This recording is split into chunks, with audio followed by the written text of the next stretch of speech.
How did I get here? I was genetically reproduced at 2 years old in a laboratory to be the most dominant video game player in the history of the International Committee of Video Games.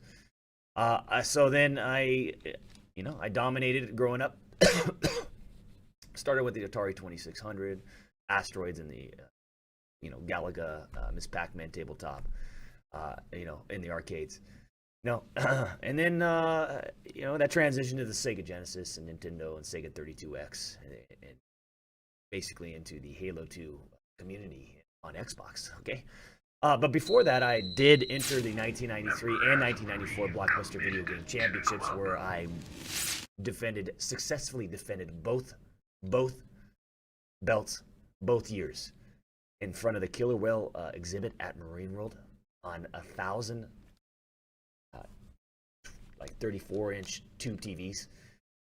An NBA Jam, Judge Dredd, Virtual Racing, Sonic 2, whatever it is. From there, I entered the Call of Duty scene, where I just absolutely destroyed anyone that wanted to play free-for-all in Call of Duty 2. From there, I just progressed in life. I continued to dominate, continued to rack up all the awards, the trophy, the medallions, the certificates claiming that I'm first place in everything that I do, that anything that I participate in. It was then that Activision wanted the best to join their design team. So I did that. So I took a break from dominating the online gaming community. What I do, I designed half the maps for Call of Duty Advanced Warfare. Yeah, half of them. Solar, Instinct, Horizon, Ascend, the list goes on and on and on. 3 other maps. And let's just skip past the details. Right after that, I decided to come back into the online gaming community. Listen, I was way behind. But boy, oh boy, have we caught up. And we're halfway up the mountain, and we're already at the top of the mountain. Okay?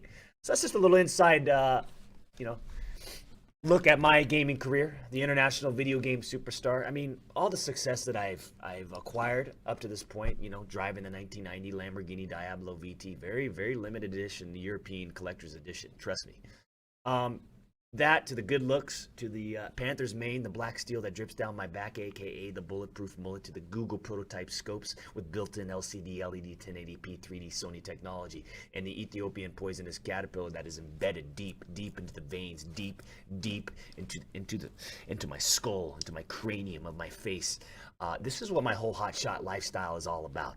When I wake up every single morning butt naked from my king-size waterbed, okay, and I look at the ceiling mirror, and I wake up, I look at the ceiling mirror, semi-boner, I can only think of one word: success.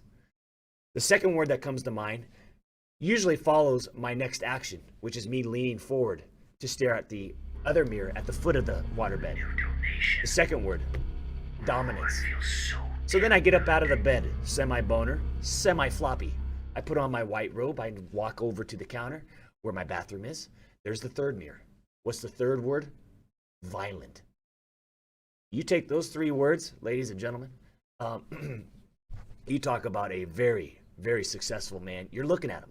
A jawline that will slice your whole family up. Don't ever get it mistaken. 6'8", 37-inch vertical leap. The list goes on and on and on and on and on. Tactical vest? No, you think it's a top? I mean, go ahead and try to shoot me. Even if I wasn't wearing this, you better pray you hit me right in the heart, because if not, I'm going to still sprint right at you, and I'm going to cut you up. That is what my life's about. New donation.